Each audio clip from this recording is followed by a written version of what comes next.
Special intensive revision ప్రక్రియలో భాగంగా ఇంటింటికి వచ్చి బిఎల్ఓ అందించే ఎమ్యూనరేషన్ ఫామ్ ఎలా నింపాలి, ఏ డాక్యుమెంట్లు అవసరం, ఏ కాలంలో ఏం రాయాలి, తప్పులు చేస్తే ఏమవుతుంది అన్న పూర్తి వివరాలు ఇప్పుడు చూద్దాం. ఫామ్ను ముందుగా అర్థం చేసుకోండి. ఈ ఫామ్ మొత్తం 3 భాగాలుగా ఉంటుంది. Part 1, part 2, part 3. ముందుగా పార్ట్ 1 నుండి ప్రారంభిద్దాం. పార్ట్ 1లో మీరు ఏమీ రాయాల్సిన అవసరం లేదు. ఈ భాగాన్ని పూర్తిగా బిఎల్ఓ ముందుగానే నింపి తీసుకొస్తారు. ఇందులో మీ పేరు, ఎపిక్ నెంబర్, ప్రస్తుత చిరునామా, పోలింగ్ స్టేషన్ వివరాలు, క్యూఆర్ కోడ్, పాత ఫోటో ఉంటాయి. ఇవన్నీ ముందే ప్రింట్ అయి ఉంటాయి. కొత్త పాస్పోర్ట్ ఫోటో అతికించాలి. పార్ట్ 1లో ఇచ్చిన ఫోటో బాక్స్లో గత 3 నెలల్లో తీసిన కలర్ పాస్పోర్ట్ సైజ్ ఫోటో అతికించాలి. ఈ ఫోటోనే భవిష్యత్తులో ఓటర్ లిస్టులో ఉపయోగించే అవకాశం ఉంటుంది. ఇక పార్ట్ 2లో మీ ప్రస్తుత వివరాలు నమోదు చేయాలి. ఇక్కడ మీరు రాయాల్సినవి జనన తేదీ తెలియకపోతే సంవత్సరం మాత్రమే రాయొచ్చు. ఆధార్ నెంబర్, 12 అంకెల ఆధార్ నెంబర్ అడుగుతారు. ఇది ఆప్షనల్గా రాయకపోయినా ఇబ్బంది లేదు. మొబైల్ నెంబర్, మీరు ప్రస్తుతం వినియోగిస్తున్న మొబైల్ నెంబర్ను తప్పనిసరిగా ఇవ్వాలి. తల్లిదండ్రుల వివరాలు, ఇప్పుడు తండ్రి లేదా సంరక్షకుడి పేరు, వారి ఓటర్ ఐడి ఉంటే రాయండి, లేకపోతే ఖాళీగా వదిలేయచ్చు. అలాగే తల్లి పేరు, వారి ఓటర్ ఐడి ఉంటే నమోదు చేయండి.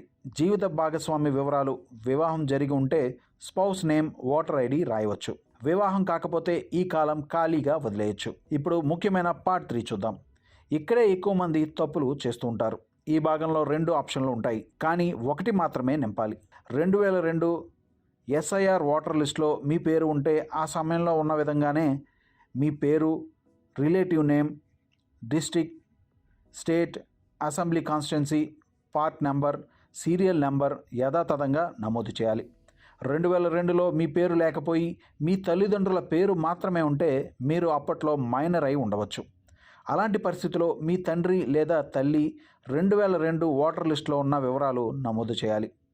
వారి పేరు, వారితో రిలేషన్, వారి నియోజకవర్గం, వారి పార్ట్ నెంబర్, సీరియల్ నెంబర్ అన్నీ నమోదు చేయాల్సి ఉంటుంది. రెండో బాక్స్ నింపితే మొదటి బాక్స్కు క్రాస్ పెట్టాలి. ఏ బాక్స్ నింపారో మరో బాక్స్పై ఎక్స్ క్రాస్ మార్క్ పెట్టాలి. 2 బాక్సులు ఒకేసారి నింపకండి. ఒకవేళ 2002 ఓటర్ లిస్టులో మీ పేరు కూడా లేకపోయి మీ కుటుంబ సభ్యుల వివరాలు కూడా లేకపోతే ప్రస్తుతం మీ దగ్గర ఉన్న ఓటర్ ఐడి, తాజా ఫోటో ఆధారంగా ఫామ్ సమర్పించవచ్చు. చివరిగా సంతకం చేయాలి. ఫామ్ మొత్తం పూర్తి చేసిన తర్వాత సిగ్నేచర్ లేదా థంబ్ ఇంప్రెషన్ వేయాలి. బిఎల్ఓకు ఫామ్ ఇవ్వండి. ఫామ్ బిఎల్ఓకు ఇచ్చిన తర్వాత వారు ఒకసారి చెక్ చేస్తారు. తప్పులు ఉంటే అక్కడికక్కడే సరిచేస్తారు. తర్వాత మీకు ఎక్నాలెడ్జ్మెంట్ స్లిప్ కూడా ఇస్తారు. తప్పులు చేస్తే ఏమవుతుంది? ఒకవేళ తప్పు సమాచారం, తప్పుడు relation, blank form, fake details ఇస్తే ఎలక్షన్ కమిషన్ నుంచి నోటీసు వచ్చే అవకాశం ఉంటుంది. నోటీసు వచ్చిన తర్వాత మీకు ఒక తేదీ ఇస్తారు. ఆ రోజున సంబంధిత ఆధారాలతో ఎలక్షన్ అధికారుల ముందు హాజరవ్వాలి. వెరిఫికేషన్ తర్వాత మీ వివరాలు సరైనవిగా తేలితే ఫైనల్ ఓటర్ లిస్ట్ 2026లో పేరు కొనసాగుతుంది. తప్పు సమాచారం అయితే పేరు తొలగించే అవకాశం ఉంటుంది. అందుకే ఎస్ఐఆర్ 2026 ఎమ్యూనరేషన్ ఫామ్ నింపేటప్పుడు ఎలాంటి తొందరపడకుండా ప్రతి కాలంను జాగ్రత్తగా చదివి సరైన వివరాలతో మాత్రమే సమర్పించండి. బిఎల్ఓ ఇచ్చిన రసీదును తప్పకుండా భద్రంగా ఉంచుకోండి.